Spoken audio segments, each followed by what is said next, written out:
with the legend. I really don't even feel like I need to say anything. I feel like we should just pass the mic off to Mr. Buddy Guy. We have Buddy Guy here and his daughter Carlise Guy, who is also in the music world. She has the New Blue Band, and they're going to have a special appearance coming up. This is all happening at Navy Pier for the ChicagoNOW music festival that they're having. Thank you so much for being with us. Well, thank you for having us. Oh, how have you been doing? How have I been doing? Yes. When you get my age, you don't answer that. Well, you look good. You look like you've been doing good. You got your glasses on? I do. Well, you know, if you put the right ones on, you see all these wrinkles. Well, that comes with age, but you look good. You don't look like you're like down. You look like you're upbeat. You're having a good time. Well, you know, that's what blues players do. So they get a shot of cognac before they get out of bed in the morning. Is that what you do? No, I don't. You're just talking. That's what we need to do. What I do have to have before I go to the stage, I just listen to B.B. King. You know, I didn't know he told me to do that. You know how nervous I get before you go on the stage to play, because you know you're not going to please everybody. That's true. But That's you give them the best you got. And my dad and my grandparents told me when I was coming up picking cotton and driving tractors, they don't be the best in town, just be the best till the best come around. I like it. And wow. It seems like you've been the best. Yeah. Carlise, we got to ask you, having this iconic figure as your father, did you always know that you too would be in music? No. No, I didn't. That's one thing. He's never pushed it on us to get into the entertainment world, because there are actually several of us who actually are involved in entertainment in some shape, form, or fashion. He kind of just left it up to us, and you know, when you're around it as a child and then you grow up and you see it and you know, you become a part of it, you either do one or two things: you love it or you go in a different direction. Yeah. Well, you know, Carlise, I have to give you credit because you've done so well yourself. Tell us about your band, you know, where people can see you and what really brings you on stage and motivates you, because you didn't you know, fall into a shadow. You really did your own path as well. I did. I've always had a passion for singing. You know, like a lot of people will say, I actually started singing in church, in the choir, and then I got an opportunity to do some solos, some private events, and I think it was in me to begin with, but again, my dad let me just follow my own path for it.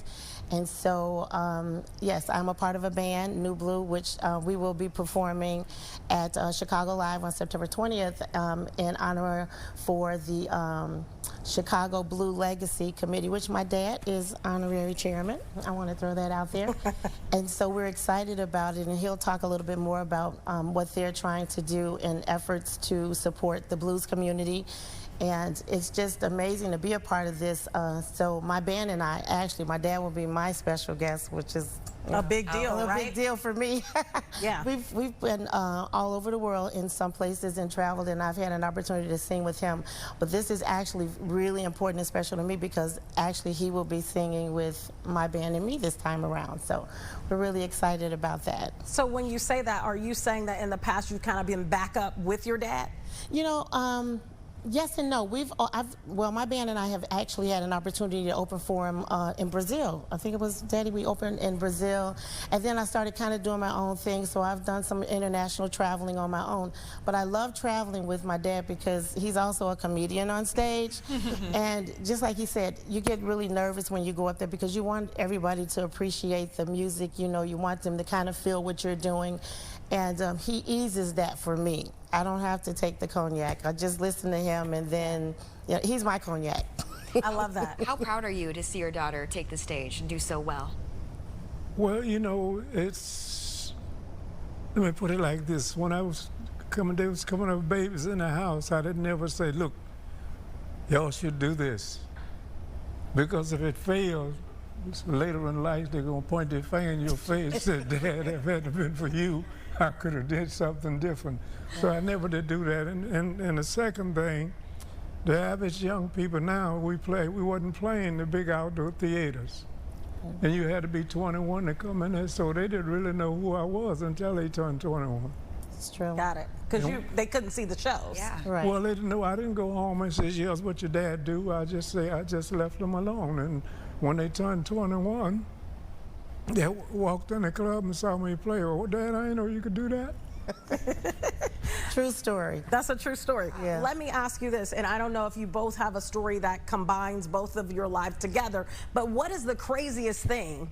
I mean, you've been in the music industry for so long. I know you had your farewell tour in 2024, but apparently you ain't done.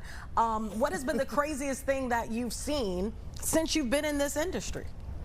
My God, I could speak to you for 2 weeks on One. If one stuck out in your mind, one crazy thing, what would you come to rest on?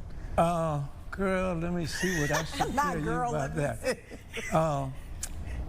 For one, I had saw B.B. King before I came to Chicago, and he had never played Chicago, and I didn't know that. And I came here September 25th, 1957. He showed up in 58, and there was a famous blues club here on 47th Street. The building still had tried to, a couple of miles before this one, tried to get me to go back open that club up. 708 East 47th Street. And they got me, I was playing his numbers. I didn't have a record out, and all of a sudden I recognized, and he come in the club. I said, that's B.B. King. I ain't got nothing to play now, but I'm playing this stuff. And I tried to get, I took a break, and they give me a break, and I was trying to get around him, and he said, come here. And what did you do? Went to him.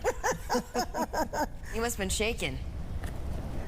Like a leaf. Like a leaf on a tree. Oh my gosh. And he said, sit down, I want you, you're gonna be the only one can take my place.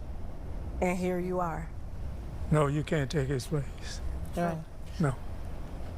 But did that give you a sense of confidence to know, okay, if he believes in me, I should believe in myself? No, you know, when people ask me about a town, I don't pay no attention to the town. I pay attention to the people in the town.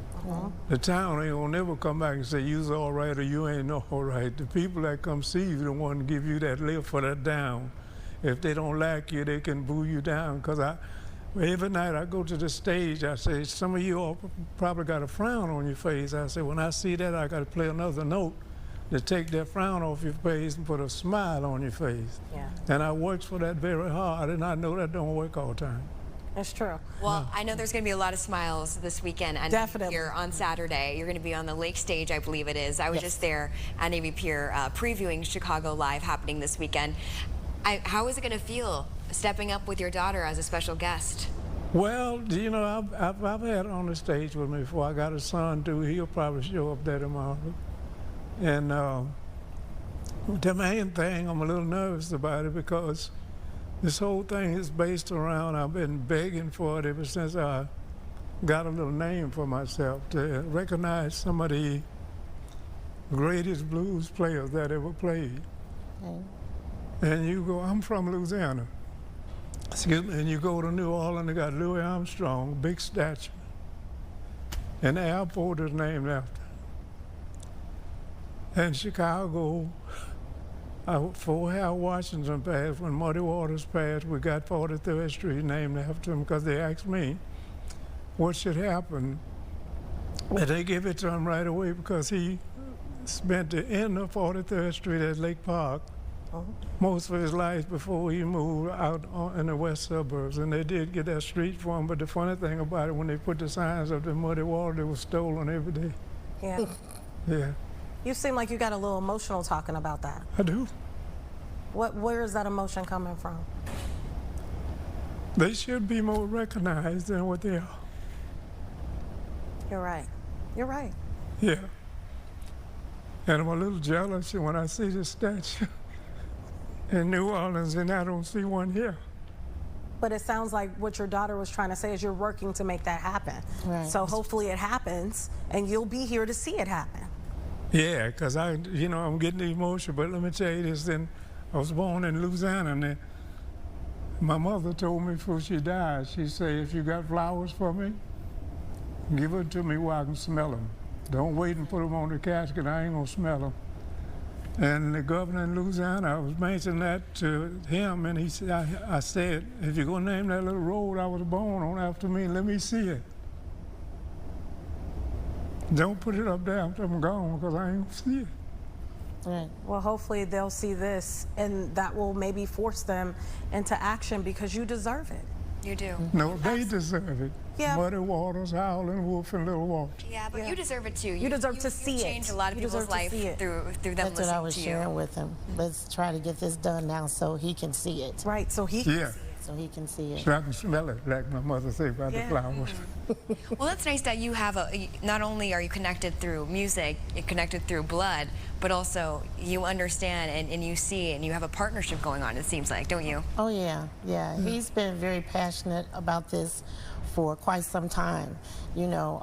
But again, with his own travels, you know, tours and his own career, and then trying to take a stand here for. I'm a Chicago native. Yeah. I'm born and raised here, so everything that I know about the blues or have heard about it has come through his teachings. So I agree with him in terms of wanting to see some of the history of this genre of music be displayed so people can understand it and appreciate it and get a little, you know, see a little history versus just hearing about it all the time. So. Well, thank you both so much for coming. We've run out of time. I Yeah. could keep talking to you. You got 10 seconds. Go ahead. You take it. 10 seconds. It's yours. You know, America didn't know much about these great blues players until the British started playing, and we got to give the British thanks Right. for letting the world, the whole America know who Muddy Waters was, B.B. King, and all the greats.